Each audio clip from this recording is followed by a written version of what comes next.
أعوذ بالله السميع العليم من الشيطان الرجيم من حمزه ونفخه ونفسه بسم الله الرحمن الرحيم ربي يسر ولا تعسر وتمم الخير ربي زدني علما ويعبدون من دون الله ما لا يضرهم ولا ينفعهم ويقولون هؤلاء شفعاؤنا عند الله قل أتنبئون الله بما لا يعلم في السماوات ولا في الأرض سبحانه وتعالى عما يشركون وما كان الناس إلا أمة واحدة فاختلفوا ولولا كلمة سبقت من ربك لقضي بينهم فيما فيه يختلفون ويقولون لولا أنزل عليه آية من ربه فقل إنما الغيب لله فانتظروا إني معكم من المنتظرين. یہ 3 آیات مبارکہ ہیں سورہ یونس کی 11واں سپارہ ہے. یہ آیت نمبر 18 سے 20 ہے. اور وہ اللہ کے سوا ایسی چیزوں کی عبادت کرتے ہیں جو انہیں نہ نقصان دیتی ہیں اور نہ نفع دیتی ہیں. در درر نفع، ٹھیک ہے. اور وہ کہتے ہیں یہ اللہ کے ہاں ہمارے سفارشی ہیں. وہ کیا کہتے ہیں؟ وَيَقُولُونَ هَؤُلَاءِ شُفَعَاؤُنَا. کہہ دیجئے کیا تم اللہ کو اس چیز کی خبر دیتے ہو جسے وہ آسمانوں میں نہیں جانتا اور نہ زمین میں؟ یعنی ایسی چیزیں اللہ کو بتا رہے ہو جو اللہ کو نعوذ باللہ معلوم نہیں. وہ پاک اور بلند ہے ان سے جن کو وہ شریک ٹھہراتے ہیں. اور پہلے لوگ ایک ہی امت تھے، پھر انہوں نے باہم اختلاف کیا، اور اگر نہ ہوتی ایک بات جو آپ کے رب کی طرف سے پہلے سے طے ہو چکی ہے تو ان میں اس چیز کے متعلق یقیناً فیصلہ کر دیا جاتا جس میں وہ اختلاف کر رہے ہیں. یعنی ان پر آ جاتا وہ وقت جو وقت مقرر ہے، قیامت ان پر آ جاتی.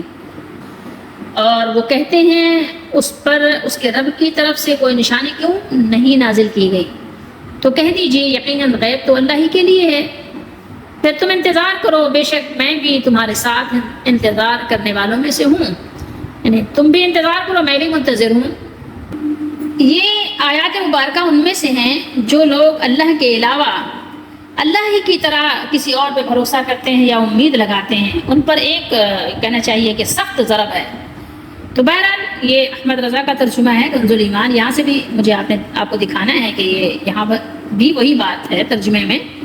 تو بہرحال یہاں بات کیا ہو رہی ہے؟ وَيَعْبُدُونَ مِن دُونِ اللَّهِ مِن دُونِ اللَّهِ، اللہ کے سوا آپ کسی سے بھی کوئی ایسی امید لگائیں کہ آپ کی کوئی مشکل بے چینی دور کر دے، یا کسی سے آپ یہ توقع کریں کہ آپ کی دعائیں کوئی قبول کر لے گا یا کروا دے گا اللہ سے، تو یہ سب اللہ تعالیٰ کے برابر یا اس کے ساتھ اللہ کے علاوہ بھی عبادت میں شمار ہوتا ہے. مکے کے مشرک اللہ تعالیٰ کی عبادت بھی کرتے تھے اور کچھ اور ہستیوں کو بھی غائبانہ پکارتے تھے اور کہتے تھے کہ ہم انہیں اللہ تعالیٰ نہیں مانتے بلکہ یہ اللہ تعالیٰ سے ہمارے کام کروا دیتے ہیں. آپ دیکھ سکتے ہیں سورہ زمر میں چلے جائیے گا. وہ کہتے تھے کہ یہ کیا ہیں؟ یہ ہمارا وسیلہ ہے. اللہ تعالیٰ ان کی سفارش رد کرتے ہوئے فرماتے ہیں کہ یعنی وہ کچھ بھی نہیں کر سکتے، حالانکہ وہ نہ انہیں کوئی فائدہ پہنچا سکتے تھے نہ نقصان. یہ ہم سورہ مائدہ میں بھی پڑھ چکے ہیں، سورہ فرقان میں بھی اللہ نے بیان کیا. بلکہ ان کو خبر بھی نہیں ہوتی کہ کوئی ہمیں پکار رہا ہے یا ہماری پوجا کر رہا ہے. مثال کے طور پہ آپ یہ غور کریں کہ اگر جو ہے آپ یہاں بیٹھے ہوئے ہیں ایک شہر میں اور دوسرے شہر میں آپ کا کوئی بہت پیارا بیٹھا ہو جو آپ کی ہر بات مانتا ہو اور آپ بھی اس کی ہر بات مانتے ہو، اس کو پکاریں کہ ذرا مجھے ایک گلاس پانی تو پلانا، مجھے ضرورت ہے، میں نہیں پی سکتا. کیا وہ آپ کی پکار سنے گا؟ آپ کو یقین ہے کہ نہیں سنے گا، حالانکہ وہ زندہ ہے لیکن نہیں سنے گا. تو آپ بتائیے کہ قبر میں جانے والا آپ کی پکار کیسے سن رہا ہے؟ آپ نے کیسے سمجھ لیا کہ اس کی طاقت زیادہ ہو گئی؟ کہاں یہ بیان ہوا ہے؟ تو یہی حال ہمارے زمانے کے ان لوگوں کا ہے جو پیروں فقیروں کو حاجت روا مشکل کشا مانتے ہیں. اور مرنے والے چاہے وہ آپ کے بنائے ہوئے اولیاء ہوں، آپ نے بنا لیا ہے، اب وہ اللہ کے نزدیک کیا ہیں آپ کو بھی نہیں پتا اور ہمیں بھی نہیں پتا. اللہ کے نبی نے تو تعریف میں مبالغہ کرنے کو بھی منع فرمایا، اور کسی کے بارے میں آپ یقینی بات کہیں یہ تو ظاہر ہے کہ اللہ تعالیٰ پہ خواہ کی بات آپ نے لگا دی. بہرحال اللہ تعالیٰ ہم سب کو توبہ کی توفیق دیں. یہ سب سے سخت بات ہے کہ اللہ تعالیٰ کی طرف کوئی بات بغیر علم کے منسوب کر دی جائے. تو آپ یہ سمجھ رہے ہیں کہ اگر وہ اولیاء اللہ بھی ہیں پھر بھی آپ ان کو قبر سے نہیں پکار کے مانگ سکتے کہ وہ اولیاء اللہ کی قبروں کو سجدہ کرتے ہیں. بہت سے لوگ آج بھی آپ جا کے دیکھ سکتے ہیں، اور بہت سے ایسے ہیں کہ غلط کہنے کے باوجود ان کا طواف بھی کرتے ہیں، اور بہت سے غلط بھی کہتے ہیں، لیکن یہ کہ کہتے ہیں نہیں ٹھیک ہے لا علم ہے. تو لا علمی کی وجہ سے کیا مطلب ہے؟ آپ کا کیا مطلب ہے؟ بہت سے کفار مشرکین بھی لا علم ہیں، ان کو نہیں پتا، تو پھر ان کو بھی آپ پھر گنجائش دیجیے نا. تو یعنی کیا کرتے ہیں؟ طواف بھی کرتے ہیں، کہتے ہیں ٹھیک ہے یہ یار اس میں ہے پتہ نہیں جذب کی حالت میں ہے تو کس میں ہے، بہرحال۔ اور پھر آپ کو پتہ ہے کہ چڑھاوے بھی چڑھائے جاتے ہیں، کہیں مٹھائیاں رکھی جا رہی ہیں، بے شک کہ وہ خود کھائیں جو بھی کریں، چادروں پہ چادریں، پہلے ایک چادر کا فتویٰ دیا کہ ایک چادر چڑھا لو، اب چادروں کی کوئی انتہائی نہیں، ان چادروں سے پتہ نہیں کیا کیا کاروبار ہو رہے ہیں، ٹھیک ہے، رضائیاں بن رہی ہیں، دلائیاں بن رہی ہیں، دوپٹے بن رہے ہیں، بلکہ سوٹ بھی بن رہے ہیں، ٹھیک ہے، بہت سے لوگ ادب کی وجہ سے اس کی شلوار نہیں بناتے لیکن قمیض بنا لیتے ہیں۔ تو بہرحال چڑھاوے بھی چڑھائے جا رہے ہیں اور ان کے سامنے کیا ہو رہا ہے، عاجزی کے ساتھ ہاتھ باندھ کر کھڑے بھی ہوتے ہیں اور ان سے دعائیں بھی کرتے ہیں اور سمجھتے ہیں کہ ان کے ہاں دعا کریں گے تو ہماری دعائیں قبول ہو جائیں گی، حالانکہ یہ قرآن و سنت سے سخت یعنی کہنا چاہیے مخالفت ہے۔ اگر آپ ان کے یعنی سمجھانے کی کوشش کریں تو کیا کرتے ہیں، ٹھیک ہے، ان کے سمجھانے کے لیے جب بھی آپ کوئی بات کریں گے تو وہ یہی دلیل پیش کرتے ہیں کہ ہم ان بزرگوں کو یہ سمجھ کر تو سجدہ نہیں کرتے اور نہ ان سے مرادیں مانگتے ہیں کہ یہ خود اللہ تعالیٰ ہیں، بلکہ انہیں صرف اللہ تعالیٰ کے ہاں اپنا سفارشی سمجھتے ہیں، یہی کہتے ہیں نا، وہ کہتے ہیں کہ ان کا بڑا درجہ ہے، ان کا بڑا مقام ہے، ہماری نہیں سنی جائے گی، ان کی سنی جائے گی، ٹھیک ہے، کیونکہ اللہ تعالیٰ پر ان کا اتنا زور ہے، یعنی یہ اتنے اللہ والے ہیں کہ یہ جو کہہ دیں گے اللہ ان کی بات کو رد ہی نہیں کرے گا، اور ان کی محبت میں اللہ تعالیٰ نعوذ باللہ ایسا مجبور ہے کہ وہ ان کی کوئی بات کوئی سفارش رد نہیں کر سکتا، اور اسی چیز کا جواب آپ کو دیا جا رہا ہے کہ ایسا کچھ نہیں ہے جو آپ نے گمان کر لیا ہے۔ اور جو لوگ بھی مزاروں کو سجدہ کرتے ہیں، قبروں کو پختہ کرتے ہیں، ان کو پکارتے ہیں، ان سے مدد مانگتے ہیں، ان کے مدد مانگنے کو جائز سمجھتے ہیں، ان کے ذریعے سے ان کے وسیلے سے دعاؤں کو قبولیت کا یعنی لازمی حصہ سمجھتے ہیں کہ اب تو دعائیں قبول ہو جائیں گی، اب تو کام بن ہی جائے گا، اگر بزرگوں نے چاہا تو ہمارا کام بن جائے گا، نعوذ باللہ جن کا بھی عقیدہ ہے، تو وہ ان آیات کو صرف اور صرف بتوں پر کیا کرتے ہیں، بس فٹ کرتے ہیں کہ یہ صرف اور صرف بتوں کے لیے ہیں، غیر اللہ کو آپ جتنا بھی چاہیں پکارے کچھ بھی نہیں ہوتا۔ تو پھر آپ کا کیا خیال ہے کہ عیسیٰ علیہ السلام کے لیے جو عیسائیوں کا عقیدہ ہے تو پھر تو وہ ٹھیک ہوگا، کیونکہ عیسیٰ علیہ السلام نعوذ باللہ استغفر اللہ تو وہ تو بتوں سے تعلق نہیں رکھتے نا۔ آپ کا کیا خیال ہے اگر آپ یہ سمجھتے ہیں کہ صرف بتوں کی بات ہو رہی ہے؟ دیکھیے یہاں بھی حاشیہ نمبر کیا ڈالا گیا ہے، 42 نا، 42۔ آئیے میں اس میں احمد رضا کے یہ جو حاشیے ہیں ان کو بھی دکھا دیتی ہوں۔ 42 پہ دیکھیے یہ کیا بتا رہے ہیں، یہ 42 ہے، یہ بت بس، اور کچھ بھی نہیں، آگے پیچھے کچھ نہیں، صرف کیا ہے بتایا، بت۔ اور پھر اس کے بعد کیا ہے 43 پہ کیا کیا، یعنی دنیاوی امور میں کیونکہ آخرت اور مرنے کے بعد انہیں اٹھنے کا تو وہ اعتقاد ہی نہیں رکھتے۔ یہ کس بارے میں کہا ہے انہوں نے، یہ کہا ہے سفارشی کے بارے میں، وہ کہتے تھے نا کہ ہمارے سفارشی ہیں، ہماری سفارش کریں گے، حالانکہ دیکھیں یہاں صاف بات کیا ہے، عند اللہ، اللہ کے پاس ہماری سفارش کریں گے، لیکن یہ کیا کہہ رہے ہیں کہ آخرت پر تو ان کا یقین ہی نہیں تھا تو اس لیے وہ دنیاوی امور میں سفارشی سمجھتے تھے، حالانکہ ایسا نہیں ہے، یہ بات بھی بالکل غلط ہے۔ ان کا عقیدہ تھا کہ مرنے کے بعد جو لوگ، کیونکہ کچھ دہریے تھے جن کا مرنے کے بعد اٹھنے کا عقیدہ نہیں تھا، تو بہت سا کا عقیدہ تھا کہ مرنے کے بعد اٹھیں گے، ہم دنیا میں بڑے ہیں تو آخرت میں بھی بڑے ہوں گے، قرآن سے بھی ثبوت ملتا ہے۔ تو بہرحال یہاں پر انہوں نے اتنی بات کہہ کے بات ختم کر دی، آگے کوئی بات انہوں نے کی ہی نہیں، کوئی اس پر تبصرہ ہوتا، کوئی اس پر ذرا وضاحت ہوتی، روشنی ڈالتے کہ لوگوں کو سمجھ آئے، نہیں، اس پر کوئی بات کہیں بھی آپ کو نہیں ملے گا، ان کے پاس، ان لوگوں کے پاس اس طرح کی باتوں کی وضاحت ہوتی ہی نہیں ہے کہ لوگوں کو تشفی ہو۔ حالانکہ دیکھیں یہاں صاف لکھا ہوا ہے اور کہتے ہیں کہ یہ اللہ کے ہاں ہمارے سفارشی ہیں، کہاں ہے سفارشی، خود ہی نہیں لکھا ہوا ہے نا، کہاں سفارشی، اور یہ کہتے ہیں کہ یہ اللہ کے ہاں ہمارے سفارشی ہیں، تو دنیاوی امور کی بات کہاں آئی، شفعاؤنا عند اللہ، ٹھیک ہے، خود ہی نے ترجمہ کیا ہے نا، اور اللہ کے سوا ایسی چیز کو پوچھتے ہیں جو ان کا نہ کچھ نقصان کرے اور نہ کچھ بھلا، تو اس پہ انہوں نے صرف یہ بت کو مانا ہے کہ بس یہ صرف بت کے لیے ہے، باقی بت کے علاوہ جو انسانوں میں سے جس کو چاہو جو بنا لو، ان کے نزدیک کوئی فرق نہیں پڑتا، اس کا ایمان کچھ بدلتا نہیں ہے، کچھ کم نہیں ہوتا، کچھ گھٹتا نہیں ہے، بس وہ اپنی جگہ پہ پختہ ایمان والا ان کے نزدیک رہتا ہے۔ اور بتائیے اللہ نے فرمایا کہ کیا تم فرماؤ، کیا اللہ کو وہ بات بتاتے ہو جو اس کے علم میں نہیں، یعنی جو اللہ کو بھی معلوم نہیں ہے، ایسی باتیں اللہ کو سکھا رہے ہو۔ اور حقیقت یہ ہے کہ یہاں پر اللہ تعالیٰ نے آیت کریمہ میں ان مشرکوں کی تردید فرمائی ہے جنہوں نے اللہ تعالیٰ کے ساتھ دیگر نے اللہ کو بھی مانتے ہیں، اور کیونکہ دیکھیے نا کیا کہہ رہے ہیں کہ مانتے کیوں ہیں، کیوں پکارتے ہیں، کہہ رہے ہیں کہ اللہ کے پاس یہ ہماری سفارش کریں گے، یہ ہاؤلائے شفعاؤنا عند اللہ، کہہ رہے ہیں اللہ کے پاس، اللہ کو مانتے ہیں جبھی تو اللہ کا نام لے رہے ہیں، آپ یہ تو دیکھیں ذرا، کبھی اس پہ آپ نے غور ہی نہیں کیا، کہہ رہے ہیں کہ اللہ تعالیٰ کے پاس ہماری سفارش، یہ اللہ کے ساتھ ان کو بھی پکارتے تھے، یعنی یہ سمجھتے تھے کہ یہ اللہ کے زیادہ مقرب ہیں، تو یہ ان کی بات رد نہیں ہوگی، تو ان کی اگر ان سے ہم عرضی پیش کر دیں گے تو وہی بالکل جیسے آج آپ قبروں والوں کو دیکھ لیں، تو یہ اللہ تعالیٰ کے ساتھ دوسرے جھوٹے خداؤں کی بھی عبادت کرتے تھے، اور وہ یہ اعتقاد رکھتے تھے کہ اللہ تعالیٰ کے ہاں ان کی شفاعت ان کے کام آئے گی، تو ان کی تردید کرتے ہوئے اللہ تعالیٰ نے فرمایا کہ یہ تو نفع اور نقصان یا کسی بھی چیز کے مالک نہیں ہیں، اور ان کے بارے میں جو لوگ اس قسم کے عقائد رکھتے ہیں ان میں سرے سے ایسی کوئی بات ہے ہی نہیں اور نہ کبھی آئندہ ہوگی۔ آپ ان سے کہہ دیجئے کیا تم اللہ کو ایسی چیز بتاتے ہو جس کو وہ نہ آسمانوں میں جانتا ہے اور نہ زمین میں؟ یہاں پر آپ اگر دیکھیں گے تو ابن جریر فرماتے ہیں کہ اس کے معنی یہ ہے کہ تم اللہ تعالیٰ کو ایسی خبر بتاتے ہو، کیا ایسی خبر دے رہے ہو کہ جو کبھی نہ آسمانوں میں ہو سکتی ہے اور نہ زمین میں؟ یعنی اللہ تعالیٰ کو ایسی ایسی چیزیں تم بتا رہے ہو جو اللہ کے علم میں نہیں ہے، ممکن ہی نہیں، جو اس کا امکان ہی نہیں ہے، تم ایسی باتیں اللہ کو بتائے۔ تمہارا علم اتنا بڑھ گیا کہ تم وہ کچھ جاننے لگ گئے، اپنی طرف سے اللہ کی طرف منسوخ کرنے لگ گئے کہ جو نعوذ باللہ استغفر اللہ جس کا کوئی وجود ہی نہیں ہے، ورنہ اللہ کے علم میں تو ساری چیزیں ہیں، لیکن اللہ تعالیٰ نے فرمایا کہ اللہ کو نہیں ہے تو کیا مطلب؟ یعنی ہے ہی نہیں، اس کا وجود ہی نہیں ہے نا، اللہ تعالیٰ نے اس کو وجود ہی نہیں بخشا، ایسی چیزیں تم اللہ کو بتا رہے ہو، نعوذ باللہ۔ پھر اللہ نے خود اپنی شان بیان فرمائی، سبحانہ وتعالی عما یشرکون، وہ ذات پاک ہے اس طرح کی تمام یعنی فضولیات سے جو تم لوگ اپنا ذہن بنائے ہوئے ہو، تمام طرح کے شرک اور شراکت سے وہ بہت بلند ہے، ہر طرح کے کفر سے شرک سے اللہ تعالیٰ پاک ہے، اور تم تو ایسی ایسی باتیں بتا رہے ہو کہ جن کا نہ وجود زمین میں ہے نہ آسمانوں میں، کہیں ہے ہی نہیں۔ سبحانہ وتعالی عما یشرکون، اسے پاکی اور برتری ہے ان کے شرک سے، وہ سبحان ہے، ایسا سبحان ہے کہ تمہارے یعنی تصور میں بھی نہیں آ سکتی وہ باتیں کہ اللہ سبحان ہے، تعالی بلند و بالا ہے، وہ تعالی ہے، ٹھیک ہے۔ یہ تمہاری شرک کی جو ایجاد ہے، نئی ایجاد ہے، اللہ تعالیٰ نے فرمایا کہ شرک ایک نئی ایجاد ہے، پہلے لوگوں میں شرک نہیں تھا اور سب لوگ ایک ہی دین اسلام پر تھے، سمجھ رہے ہو؟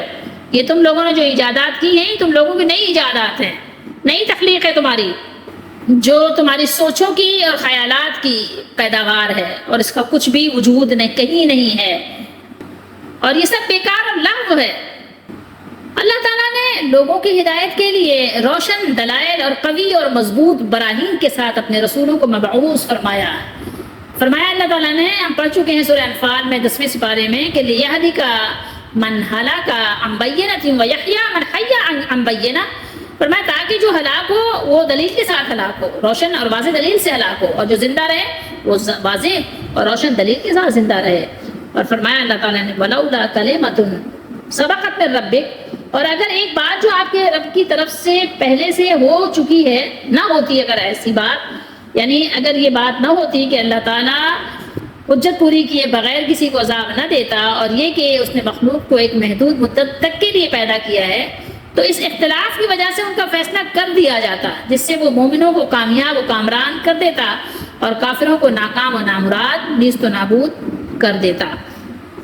قل اتنبئون اللہ بما لا يعلم، یعنی اللہ تعالیٰ آسمان و زمین کی ہر بات اور ہر چیز کو جانتے ہیں، بلکہ وہی انہیں پیدا کرنے والے بھی ہیں اور ہر لمحہ پالنے والے بھی، تو وہ کیسے بے خبر ہو سکتے ہیں اللہ تعالیٰ کسی چیز کے بارے میں؟ ممکن ہی نہیں ہے، امپاسبل۔ اگر معاذ اللہ تمہارے یہ بت یا زندہ اور مردہ معبود جو بھی ہوں جن کو بھی تم نے سمجھا ہوا ہے اس کے شریک ہیں یا سفارشی ہوتے، تو وہ انہیں بھی اللہ تعالیٰ ضرور جانتے ہوتے۔ جب وہ ان میں سے کسی کے بھی شریک یا سفارشی ہونے سے انکار کر رہے ہیں، اللہ تعالیٰ منع کر رہے ہیں، اللہ تعالیٰ تمہاری باتوں کو رد کر رہے ہیں، تو تم کو معلوم ہو جانا چاہیے کہ ان کا کوئی وجود نہیں ہے، کوئی حقیقت نہیں ہے۔ اب تمہارے ان کو شریک یا سفارشی اور نفع اور نقصان پہنچانے والے ماننے پر کیا کرنا چاہیے؟ بار بار جو تمہارا اصرار ہے، اس کا جو مطلب یہ ہے کہ اللہ کو تو آسمان و زمین میں کوئی ایسی ہستی معلوم نہیں ہے، مگر تم اسے وہ چیز بتا رہے ہو اللہ کو کہ نہیں ہے، ایسی چیز ہے جو ہماری یعنی کیا کرے گی، ہماری جو ہے سفارش کرے گی۔ تو ایسی چیز ہے ہی نہیں جس کا وجود نہیں، تم اللہ کو ایسی باتیں بتا رہے ہو تو جو اللہ کے علم میں بھی نہیں ہے۔ تو معلوم ہوا تمہارا یہ کہنا اور اس کی بنیاد پر کیے جانے والے تمہارے سب افعال بالکل بےہودہ ہیں۔ اللہ تعالیٰ ان مشرکوں کے شرک سے ہر طرح سے پاک اور بے حد بلند ہے، وہ نہ کسی مددگار کا محتاج ہے نہ کسی سفارشی کے ہاتھوں پر مجبور ہے۔ یہ بات آپ کے ذہن نشین ہونی چاہیے کہ اللہ تعالیٰ کسی کا محتاج نہیں ہے کہ کوئی سفارش کرے گا تو اللہ آدمی سنے گا، نہیں، اور وہ کسی سفارشی کے ہاتھوں مجبور بھی نہیں ہے کہ فلاں نے سفارش کر دی اب کیسے رد کروں، ایسا بھی نہیں ہے۔ سمجھ رہے ہیں بات کو؟ اس بات کو سمجھنے کی ضرورت ہے۔ ہاں اللہ تعالیٰ کے دربار میں اللہ کے پسندیدہ فرمانبردار بندوں کی عزت افزائی ہے، ان کی اللہ تعالیٰ عزت افزائی فرماتے ہیں، لیکن جو تم سمجھ رہے ہو وہ نہیں ہے، تمہارے مطابق نہیں ہے، قرآن و سنت کے مطابق ہے، وہ تمہیں سمجھنا پڑے گا فہم صحابہ کے مطابق۔ وما کان الناس الا امۃ واحدۃ، اس زمانے کے ملحد فلسفیوں اور تاریخ سازوں کے برعکس قرآن بار بار یہ اعلان کرتا ہے کہ انسانیت کی ابتدا کفر یا شرک سے نہیں بلکہ خالص توحید سے ہوئی ہے۔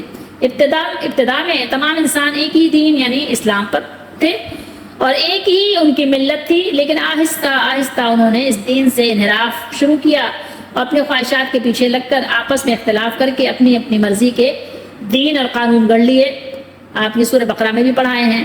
تو اللہ نے فرمایا وَلَوْلَا كَلِمَةٌ سَبَقَتْ، یعنی اگر اللہ تعالیٰ نے پہلے ہی یہ فیصلہ نہ کر لیا ہوتا کہ دنیا میں لوگوں کو مہلت دی جائے گی تاکہ وہ اپنی عقل و فہم سے کام لے کر جس راستے کو چاہیں اختیار کریں، یعنی چوائس رکھ دی گئی، اللہ تعالیٰ نے چوائس رکھی کہ آپ چوز کر لیں اپنی مرضی سے جس کو پسند کریں آپ، اور جس چیز کو چاہیں جس راستے کو چاہیں چھوڑ دیں، ٹھیک ہے، اور جس راستے کو چاہیں اختیار کر لیں، اور قیامت ہی کے دن انہیں ان کے اچھے یا برے اعمال کا بدلہ دیا جائے گا۔ دنیا میں ہر شخص کو مہلت ہے، وہ کم ہو یا زیادہ ہو، تھوڑی یہ زیادہ، یہ ایک الگ چیز ہے۔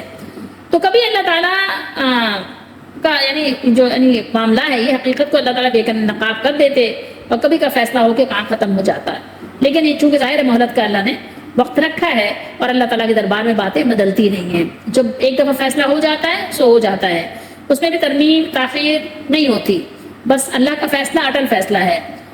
تو اگر ایسا نہ ہوتا تو پھر ان لوگوں کو اللہ تعالیٰ پکڑ چکا ہوتا جو ایمان کا راستہ چھوڑ کر کفر و شرک کے راستے پہ چل رہے ہوتے ہیں، ان کو پکڑ کے اللہ تعالیٰ ان کو ملیا میٹ کر چکا ہوتا ہے، یہ بات طے شدہ ہے۔ لیکن یہ ہے کہ چونکہ اللہ تعالیٰ کی بات بدلتی نہیں ہے تو پھر یہ کہ ظاہر ہے لازمی بات ہے جو اللہ تعالیٰ نے فیصلہ کر دیا اسی کے مطابق قانون پر عمل درآمد ہو رہا ہے۔ لقودیہ یعنی قصہ تمام ہو چکا ہوتا ان کے اختلافوں کا۔ بہرحال آگے فرمایا وَيَقُولُونَ لَوْلَا أُنزِلَ عَلَيْهِ آيَةٌ مِّن رَّبِّهِ، اور کہتے ہیں ان پر ان کے رب کی طرف سے کوئی نشانی کیوں نہیں اتری۔ اب یہاں بات آ گئی کس کی؟ معجزے کی، کہ ان کو معجزہ چاہیے، کون سا منہ مانگا، جو میں چاہ رہا ہوں بس وہ پیش کیجیے۔ آج بھی ایسے دیکھیے کہ بہت سے لوگ ملیں گے نا کہ جو ہم چاہ رہے ہیں اللہ تعالیٰ کیوں نہیں سنتا، نعوذ باللہ، اللہ کیوں نہیں دیتا، اللہ کیوں نہیں پورا کرتا، بس میں نے کہا ہے بس ہو جائے فوراً، ٹھیک ہے، ایسی بادشاہی چاہتے ہیں، بس جو حکم ہوا میرا اللہ تعالیٰ نعوذ باللہ پابند ہے ہمارے حکم کا، جو میں نے کہا ہے اللہ تعالیٰ وہ فوراً کر دے، جو اللہ نے کہا ہے وہ میں کروں یا نہ کروں، نعوذ باللہ۔ اللہ تعالیٰ تو غفور الرحیم ہے، وہ بھائی قانون کو فالو کرنا پڑے گا، اللہ تعالیٰ نے ایک قانون بنایا آپ کے لیے، اس کے مطابق آپ چلو گے تو بات ہوگی اور آپ کا ٹیسٹ بھی لیا جائے گا، کچھ نہ کچھ وقتاً فوقتاً ٹیسٹ بھی لیا جاتا ہے، تو آپ نے پوری بات دین میں پورا داخل ہو کر پوری بات ماننی ہے، اپنی مرضی کی نہیں، آدھا تیا مان لیا اور آدھا تیا چھوڑ دیا، ٹھیک ہے۔ وہ اپنی مرضی سے باتیں کرتے تھے۔ اب وہ کیا کہتے تھے کہ مکے کے سب پہاڑ سونے کے کر دیجئے، آپ ہمارے باپ دادا کو زندہ کر کے ہمارے سامنے لے آئیے، ٹھیک ہے، ہمارے سامنے کھڑا کر دیجئے، یا کوئی فرشتہ اتار دیجئے جو آپ کے ساتھ بازاروں اور گلو گلی کوچوں میں چل پھر کر اعلان کرے کہ یہ محمد صلی اللہ علیہ وسلم واقعی اللہ کے رسول ہیں، ٹھیک ہے، اللہ نے ان کو پیغمبر بنا کر دنیا میں بھیجا ہے۔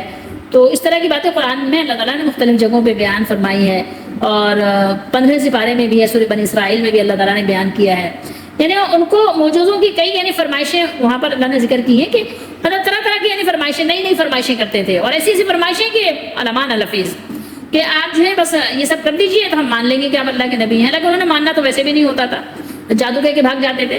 تو اللہ نے فرمایا فَقُلْ إِنَّمَا الْغَيْبُ لِلَّهِ، کیا فرمایا اللہ نے؟ فَقُلْ إِنَّمَا الْغَيْبُ لِلَّهِ، تو آپ تم فرماؤ غیب تو اللہ کے لیے ہے، ٹھیک ہے، غیب کس کے لیے ہے؟ خود یہ احمد رضا بتا رہے ہیں ترجمے میں کہ غیب تو اللہ کے لیے ہے، ٹھیک ہے، یعنی اللہ کے سوا کوئی غیب کی بات نہیں جانتا، لہٰذا مجھے نہیں معلوم کہ وہ اس قسم کی کوئی نشانی اتارے گا کہ نہیں، ٹھیک ہے، اور اگر اتارے گا تو کب اتارے گا؟ جو تم کہہ رہے ہو نشانی مانگ رہے ہو تو یہ اللہ کے لیے کوئی مشکل نہیں ہے، کسی مردے کو زندہ کر دینا یا پہاڑوں کو سونا بنا دینا یہ کوئی مشکل بات نہیں ہے، لیکن یہ کہ تمہاری فرمائش پر یہ کام نہیں ہونے والا۔ اب اللہ کو معلوم ہے کہ وہ ایسا کرنے کا وہ ہے، اس کا ارادہ مشیت ہے نہیں ہے، ٹھیک ہے، نشانی اتارنا یا نہ اتارنا، کوئی معجزہ دینا یا نہ دینا اس کی مرضی پر موقوف ہے۔ اگر تم سمجھتے ہو کہ وہ نشانی اتارے گا تب تم ایمان لاؤ گے تو بیٹھے انتظار کرتے رہو، انتظار کرو، ٹھیک ہے، میں بھی دیکھوں گا کہ تمہارا یہ مطالبہ پورا ہوتا ہے یا نہیں، انتظار کرو، بیٹھے رہو، ٹھیک ہے، مت لاؤ ایمان۔ مگر تمہارے جیسے لوگوں کے متعلق تجربہ یہی ہے کہ وہ معجزہ دیکھ کر بھی ایمان نہیں لاتے، بلکہ ایمان نہ لانے کا بہانہ بنانے کے لیے معجزے کو بھی جھٹلا دیتے ہیں. یہ ہم سورہ انعام میں پڑھ چکے ہیں پہلے. فانتظروا، سو انتظار کرو، بے شک میں بھی تمہارے ساتھ انتظار کرتا ہوں. یعنی اگر تم اس وقت تک ایمان نہیں لاؤ گے جب تک اپنے سوال کے مطابق نشانی نہ دیکھ لو، تو پھر میرے اور اپنے بارے میں اللہ تعالیٰ کے حکم کا انتظار کرو. اب ایک یہاں سوال بن سکتا ہے سوال کرنے والوں کے لیے کہ اللہ تعالیٰ نے ان کے مطالبے کے مطابق نشانیاں کیوں نازل نہیں فرمائیں؟ اگر انہوں نے مانگا تھا تو دکھا دیتے اللہ تعالیٰ تو قادر ہے. لیکن بات یہ ہے کہ اگر اس وقت بھی ان کا مطالبہ رہنمائی اور دین میں ثابت قدمی کے لیے ہوتا تو اللہ تعالیٰ ان کو یہ نشانیاں دکھا بھی دیتے. یہ بات غور کرنے کی ہے. لیکن ان کا مطالبہ کیا تھا؟ ان کا مطالبہ ہدایت کے لیے نہیں تھا کہ دیکھ لیں تو دل کو تسلی ہو جائے تو ایمان لائیں. اللہ تعالیٰ کو معلوم تھا، اللہ تعالیٰ کو معلوم ہے کہ ان کا یہ مطالبہ صرف اور صرف ضد اور حد درمی کی بنیاد پر ہے، اور ان نشانیوں کو دیکھ کر بھی ان میں سے کوئی ایمان نہیں لائے گا. اللہ کو معلوم ہے. اللہ نے فرمایا سورہ یونس میں، بھی اسی میں ہم پڑھیں گے، ان الذین حقت علیہم کلمۃ ربک لا یؤمنون ولو جاءتهم کل آیۃ حتی یروا العذاب العلیم. یقیناً جن لوگوں کے بارے میں اللہ کا حکم عذاب قرار پا چکا ہے وہ ایمان نہیں لائیں گے جب تک کہ دردناک عذاب نہ دیکھ لیں، وہ ان کے پاس ہر طرح کی نشانی آ جائے. اور اللہ نے کیا فرمایا؟ پیچھے پڑھ چکے ہیں سورہ انعام میں، وَلَوْ أَنَّنَا نَزَّلْنَا إِلَيْهِمُ الْمَلَائِكَةَ وَكَلَّمَهُمُ الْمَوْتَى وَحَشَرْنَا عَلَيْهِمْ كُلَّ شَيْءٍ قُبُلًا مَا كَانُوا لِيُؤْمِنُوا إِلَّا أَن يَشَاءَ اللَّهُ. اور اگر ہم ان کی طرف فرشتے بھی اتار دیتے اور مردے بھی ان سے گفتگو کرنے لگتے اور ہم سب چیزوں کو ان کے سامنے لاموجود بھی کرتے تو بھی یہ ایمان لانے والے نہ تھے. ہاں اگر اللہ ہی چاہے. یعنی زبردستی والی بات اور ہے کہ اگر اللہ تعالیٰ زبردستی ان کو مسلمان کرنا چاہے وہ اور بات ہے. بات یہ ہے کہ ان میں ضد اور حد دھرمی بہت زیادہ ہے. اللہ نے فرمایا وَلَوْ فَتَحْنَا عَلَيْهِمْ بَابًا مِّنَ السَّمَاءِ فَظَلُّوا فِيهِ يَعْرُجُونَ لَقَالُوا إِنَّمَا سُكِّرَتْ أَبْصَارُنَا. سورہ ہجر میں ہے، ہم پڑھیں گے. اور اگر ہم آسمان کا کوئی دروازہ ان پر کھول دیں اور یہ وہاں چڑھنے بھی لگ جائیں تب بھی یہی کہیں گے کہ ہماری نظر بند کر دی گئی ہے. یعنی اس کو پھر بھی کچھ نہ کچھ یعنی نام دیں گے، کبھی جادو کا، کبھی نظر بندی کا. بہرحال اور اللہ نے فرمایا سورہ طور میں وَإِن يَرَوْا كِسْفًا مِّنَ السَّمَاءِ سَاقِطًا يَقُولُ سَحَابٌ مَّرْكُومٌ. اور اگر یہ آسمان سے عذاب کا کوئی ٹکڑا گرتا ہوا دیکھیں تب بھی کیا کہیں گے؟ کہہ دیں گے کہ یہ تہبت البادل ہے. اور فرمایا وَلَوْ نَزَّلْنَا عَلَيْكَ كِتَابًا مِّن قِرْطَاسٍ فَلَمَسُوهُ بِأَيْدِيهِمْ لَقَالَ الَّذِينَ كَفَرُوا إِنْ هَٰذَا إِلَّا سِحْرٌ مُّبِينٌ. سورہ انعام. اور اگر ہم آپ پر کاغذوں پر لکھی ہوئی کتاب نازل کرتے پھر یہ اسے اپنے ہاتھوں سے بھی چھو لیتے اس کو، تو جو کافر ہیں وہ یہی کہہ دیتے کہ یہ تو صاف صریح کھلا ہوا جادو ہے. یعنی یہ لوگ اس قابل ہی نہیں کہ انہیں ان کے سوالوں کا جواب دیا جائے، کیونکہ انہیں جواب دینے میں کوئی فائدہ نہیں ہے، اس کا کوئی نتیجہ نہیں.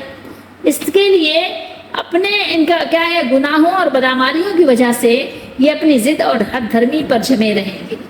ان کا ہی یہ اپنا عمل ہے جو ان کے سامنے آ رہا ہے. اسی لیے یہاں فرمایا انی فانتظروا انی معکم من المنتظرین. سو تم انتظار کرو، بے شک میں بھی تمہارے ساتھ انتظار کرتا ہوں. یہاں یہ بات بیان کی گئی. اچھا ایک چیز اور بھی بڑی تعجب خیز امیزنگ ہے آپ کہہ سکتے ہیں کہ جب یعنی پچھلے نبیوں کے جو یعنی معجزات تھے وہ نبی محمد صلی اللہ علیہ وسلم کے لیے مانگ رہے تھے. حالانکہ پچھلے نبی پر جب وہ معجزے اللہ نے ان کو دیے، اتارے، نازل کیے تو پھر اس سے بھی مکر گئے تھے. جیسے مثال کے طور پر حضرت صالح علیہ السلام جو تھے ان کو اللہ تعالیٰ نے اونٹنے کی نشانی دی تھی نا، معجزہ دیا تھا کہ قوم نے مانگا تھا تو کیا کیا تھا؟ مکر گئے تھے اور یہی نہیں کیا تھا، اونٹنے کو بھی مار ڈالا تھا. ٹھیک ہے، یہ یعنی ضد اور حد دھرمی سے کام لینے والے کافر جو ہے نا ان کا یعنی شروع سے یہی ایک طریقہ رہا ہے کہ بس نشانی دے دو، ٹھیک ہے، کوئی چیز دیکھ لو تسلی ہو جائے تو بس وہ جب مل جاتی ہے تو پھر وہ اس طرح سے کہ حرکتیں کرتے ہیں. اور اس طریقے سے پچھلے نبیوں کا بھی اور آپ صلی اللہ علیہ وسلم کا بھی مذاق بھی بناتے تھے کہ بھائی یہ تو نعوذ باللہ استغفر اللہ بازاروں میں چلتے ہیں، کھانا کھاتے ہیں، شادی کرتے ہیں، وہ بھی طرح طرح کے یہ بات بھی ان کے لیے قابل یعنی مذاق بن جاتی تھی. تو بہرحال نہ ماننے والوں کے لیے ان کو منوانے کا جو معاملہ ہے وہ بس اللہ تعالیٰ نے بیان کر دیا کہ یہ ایسے لوگ ہیں کہ بس صرف زبانی کلامی ساری ان کی باتیں ہیں. لیکن بہرحال اللہ کے جو نبی ہوتے ہیں وہ بہت مضبوط ارادوں کے ہوتے ہیں. ان کا حلم ان کی یعنی کہ قوت برداشت اللہ نے بہت زیادہ کی ہوتی ہے۔ اللہ تعالیٰ نے فرمایا ہے کہ میری سنت یہ ہے کہ جب میں لوگوں کے مطالبے پر کوئی نشانی بھیج دوں اور وہ اسے دیکھ کر ایمان لے آئیں تو بہت بہتر، ورنہ میں انہیں بہت جلد اپنے عذاب کی گرفت میں لے لیتا ہوں۔ یہی وجہ ہے کہ رسول اللہ صلی اللہ علیہ وسلم کو جب یہ اختیار دیا گیا کہ ان لوگوں کو ان کے مطالبے کے مطابق نشانیاں دکھا دی جاتی ہیں اور نشانیاں دیکھ کر بھی اگر یہ ایمان نہ لائے تو انہیں عذاب میں مبتلا کر دیا جائے گا، یا نشانیاں دکھانے کے بجائے انہیں مہلت دے دی جاتی ہے۔ تو رسول اللہ صلی اللہ علیہ وسلم نے اس بات کو پسند فرمایا تھا کہ انہیں مہلت دے دی جائے، یعنی نشانیاں نہ دکھائی جائیں۔ اسی طرح اور بھی کئی ایک مواقع پر رسول اللہ صلی اللہ علیہ وسلم نے ان کے ساتھ بہت زیادہ درگزر، حلم و بردباری اور دور اندیشی کا معاملہ فرمایا، تاکہ یہ لوگ شاید کسی وقت یہ سدھر جائیں اور ایمان لے آئیں اور ان کو تھوڑی سی مہلت مل جائے، ان کو وقت مل جائے۔ اللہ تعالیٰ نے اپنے رسول صلی اللہ علیہ وسلم کی رہنمائی کرتے ہوئے فرمایا کہ ان کے جواب میں یہ فرمان ہے فَقُلْ إِنَّمَا الْغَيْبُ لِلَّهِ، تو آپ کہہ دیجئے کہ غیب کا علم تو اللہ ہی کو ہے، یعنی تمام امور و معاملات اللہ تعالیٰ ہی کے ہاتھ میں ہیں اور وہی ان کے انجام کو جانتا ہے۔ ٹھیک ہے، یہاں پر ہمیں سبق کیا ملتا ہے؟ یہ ملتا ہے کہ دیکھیں ہمیں اپنی عقل سے نہیں سوچنا، بلکہ جو اللہ کی وحی ہے اس کے مطابق ہمیں عقیدہ بنانا ہے۔ اپنی عقل سے نہیں کوئی سا بھی عقیدہ بنا لیا کہ یہ اللہ کے پیارے ہیں، یہ اللہ کے محبوب ہیں، اپنی طرف سے جو چاہا بنا لیا ہے، ایسا نہیں کرنا چاہیے۔ یا اللہ کو بھی مان رہے ہیں، اللہ کے ساتھ غیر اللہ کو بھی مان رہے ہیں کہ ٹھیک ہے ہاں اللہ کام بناتا ہے، بہت سے لوگ آپ سے نا اللہ تعالیٰ بنائے گا کام، لیکن جب بات آئی ہاں جب سرکار بلائیں گے تو ہم بھی مدینے جائیں گے۔ بھائی یہ کہاں سے بات آ گئی؟ کیسے آپ نے عقیدہ بنا لیا کہ سرکار صلی اللہ علیہ وسلم بلائیں گے؟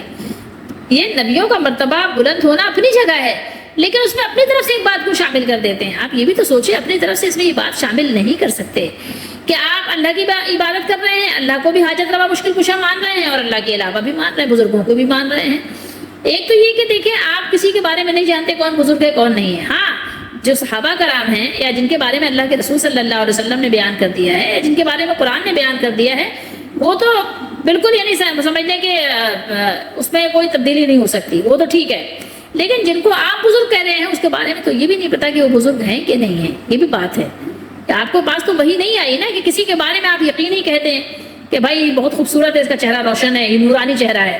آپ کیسے کہہ سکتے ہیں؟ آپ کو کیا پتا کہ اللہ تعالیٰ نے کیا ایسا کچھ یعنی سسٹم رکھا ہے کیا؟ اب ایسے اگر خوبصورت لوگ اگر نیک ہیں، خوبصورت لوگ نورانی ہیں، تو پھر ابو لہب کے بارے میں آپ کا کیا خیال ہے؟ پھر حضرت بلال رضی اللہ تعالیٰ عنہ کے چہرے پہ تو وہ نورانی نہیں تھی جو آپ نورانی جن کو کہتے ہیں۔ آپ سوچیں تھوڑی سی ان چیزوں کو، آپ سوچیں کہ یہ چیزیں کرائیٹیریا نہیں ہے اسلام میں۔ دنیاوی جو آپ کے اپنے خیالات ہیں وہ دین نہیں ہیں۔ سمجھ رہے ہیں آپ بات کو؟ یہ بات آپ کو سمجھنے کی ضرورت ہے۔ اب اپنی طرف سے آپ نے کہہ لیا کہ یہ ہماری سفارش کریں گے، ٹھیک ہے، تو یہ سفارش سے اللہ تعالیٰ ہماری ضرورتیں پوری کر دیتا ہے۔ یہ کہہ دیں گے تو اللہ تعالیٰ ہماری بات کو رد نہیں کرے گا۔ تو آپ بتائیے کہاں یہ بیان کیا اللہ کے نبی نے کہ ہاں چلو جاؤ مزاروں پہ قبروں پہ چلے جاؤ؟ اور اللہ کے نبی نے تو کہا تھا قبروں پہ اس لیے جاؤ تاکہ تمہیں اپنی موت یاد آئے ہیں۔ اب وہاں جا کے آپ جب مزار کے نام پہ جہاں جاتے ہیں، جو بناتے ہیں گنبد اور پتہ نہیں کیا اور کیا چمک دمک اور بھی ڈھول ڈھمکا جو کچھ بھی ہے، وہاں دیکھ کے تو آپ کو ظاہر ہے اور آپ کی امنگیں بڑھ جاتی ہیں۔ ہاں سوچیں تو اب آپ کیسے کہہ سکتے ہیں کہ یہ ہماری بگڑی بنا دیں گے اور ہمارا جو دشمن بہت خوش ہے تو یہ دشمن کی بگڑی بنی ہوئی بگاڑ دیں گے؟ کیسے کر دیں گے؟ ٹھیک ہے، آپ یہ خود سوچیں کہ آپ نے جس بزرگ کو بزرگ کہا ہے تو جب ان کا انتقال ہوا تو یہ بہت بیمار ہوئے تھے، ان کی ہڈی ٹوٹ گئی تھی، تو یہ کس سے مانگ رہے تھے؟ یہ تو خود اللہ سے مانگ رہے تھے، خود ڈاکٹر کے پاس بار بار جا رہے تھے۔ یہ آپ کے بزرگ یہ بار بار ڈاکٹر کے پاس جا رہے تھے، ڈاکٹر کو بلا رہے تھے، انجیکشن لگوا رہے تھے۔ آپ کتنوں کو دیکھ لیں، ان کا بھی آپریشن ہوا تھا، بہت سے بزرگ ایسے جن کے آپریشن ہوتے ہیں۔ بتائیے آپ مجبور ہو جاتے ہیں، آپ ان کو خود لے کے جاتے ہیں، پھر ان کا انتقال ہو جاتا ہے تو آپ کیا کرتے ہیں؟ آپ ان کو خود غسل دیتے ہیں، خود ان کو کفن پہناتے ہیں، تو وہ تو خود آپ کے محتاج ہے نا۔ اب جیسے آپ نے ان کو قبر میں ڈالا وہ آپ کے پاس ضرورتیں پوری کرنے آنے لگ گئے، کیسے ایسے ہو گیا؟ مطلب آپ سوچتے ہی نہیں ہیں۔ تو یہ جو وسیلہ اور واسطہ آپ نے بنایا ہوا ہے، جس کو آپ وسیلہ واسطہ سمجھ رہے ہیں، جیسے وہ سمجھتے تھے کفار مکہ، آپ بھی ایسے سمجھ رہے ہیں، تو آپ کیا اللہ تعالیٰ کو وہ چیزیں بتا رہے ہیں، اللہ کو خبر دے رہے ہیں جو اللہ تعالیٰ کو بھی خبر نہیں، نعوذ باللہ ہے؟ کیا اللہ تعالیٰ آپ کو تو نہیں معلوم نعوذ باللہ، لیکن ہم آپ کو بتلا رہے ہیں، ٹھیک ہے، کہ آپ کے ایسے شریک بھی ہیں اور سفارشی بھی ہیں جو اپنے عقیدت مندوں کی سفارش کریں گے اللہ تعالیٰ ہیں۔ اللہ تعالیٰ ہمیں معلوم ہے، نعوذ باللہ آپ کو نہیں معلوم۔ اللہ تعالیٰ نے فرمایا مشرکین کی یہ باتیں بے اثر ہیں، ٹھیک ہے، اللہ تعالیٰ ان تمام باتوں سے پاک اور برتر ہے. آپ جو بھی اللہ کو پکارے گا اللہ تعالیٰ ہر ایک کی پکار سنیں گے. اللہ نے یہ نہیں کہا کہ میں جھوپڑی والوں کی نہیں سنوں گا، میں غریبوں کی نہیں سنوں گا، یا میں کمزوروں کی نہیں سنوں گا، میں صرف بادشاہوں کی سنوں گا. ایسا کہیں نہیں ہے. جو بھی اللہ کو پکاریں گے، چاہے وہ غلام ہو، چاہے وہ نوکر ہو، چاہے وہ غریب ہو، چاہے وہ امیر ہو، چاہے وہ بادشاہ ہو، ہر ایک کی پکار کو اللہ سنتے ہیں. تو یہ تمہاری ایجاد کرتا ہے جو خیالی یہ باتیں ہیں ان کو چھوڑ دو، آؤ اصل کی طرف آؤ اور امیدیں صرف اپنے مالک سے لگاؤ. اسی کی عبادت بھی کرو، اسی سے امید لگاؤ، اسی سے ڈرو، اور اللہ تعالیٰ سفارشی ہمارے کھڑے کر دیں گے جس کو چاہیں گے، جس کو پسند کریں گے. تو اللہ تعالیٰ کی شان بہت بلند ہے. اللہ تعالیٰ نے ہم پر بہت احسانات کیے ہیں، اس کے بہت احسان اور انعام، تمام احسانات اور انعامات اللہ تعالیٰ کے ہم پر ہیں. اور اللہ تعالیٰ نے جو ہمیں عقل دی ہے تو اسی عقل کے ذریعے سے ہم اللہ تعالیٰ کی قدرت کو پہچانیں، اور دنیاوی اخروی منافع فوائد یہ سب چیزیں اللہ وحدہ لا شریک کی عطا فرمودہ ہیں. یاد رکھیے کسی اور کی دی ہوئی نہیں ہے. اس لیے اس کے بغیر اور کون ہے جسے آپ الہ بنا رہے ہیں، جسے آپ اللہ تعالیٰ کا شریک بنا رہے ہیں؟ ایسا کوئی بھی نہیں ہے. یہ بات آپ کو ہمیں سمجھنے کی ضرورت ہے. وہ چاہے بت ہو، وہ چاہے کوئی جنات ہو، چاہے وہ فرشتے ہوں، چاہے انسان ہو، چاہے بڑے انسان ہو، چاہے چھوٹے انسان ہو، غریب ہو، امیر ہو، کوئی بھی ہو. تو اللہ تعالیٰ نے فرمایا کہ ان کے متعلق یہ عقیدہ نہیں رکھو، ٹھیک ہے، اور ان کی شفاعت نہیں کریں گے، کیونکہ اللہ تعالیٰ نے ان کو کوئی ایسا حکم دیا ہی نہیں ہے. اور کوئی ایسا نہیں ہے کہ اگر اللہ تعالیٰ عذاب دینا چاہے تو وہ اللہ کے عذاب سے بچا سکے. نہیں بچا سکتا کوئی بھی اللہ کے عذاب سے، دنیا میں نہیں بچا سکتا. کوئی بھی سیلاب آ جائے، کوئی زلزلہ آ جائے، کوئی نہیں بچا سکتا اللہ کے سوا. ٹھیک ہے، یہ تو بڑی نادانی کی بات ہے. اور شفیع اللہ کی بارگاہ میں وہ ہوگا جسے اللہ تعالیٰ کی بارگاہ سے شفاعت کرنے کی اجازت دی جائے گی. ہر شخص شفاعت نہیں کرے گا، اور جن کو تم سمجھ رہے ہو ان کو تو شفیع بنایا ہی نہیں جائے گا، کیونکہ تم کو پتہ ہی نہیں ہے کہ یہ شفیع ہے بھی کہ نہیں ہے. وہ چاہے کوئی بھی ہو، چاہے وہ بت ہو، چاہے وہ انسان ہو، جس کو اللہ اجازت دیں گے وہ شفیع ہوں گے، وہ شفاعت کریں گے.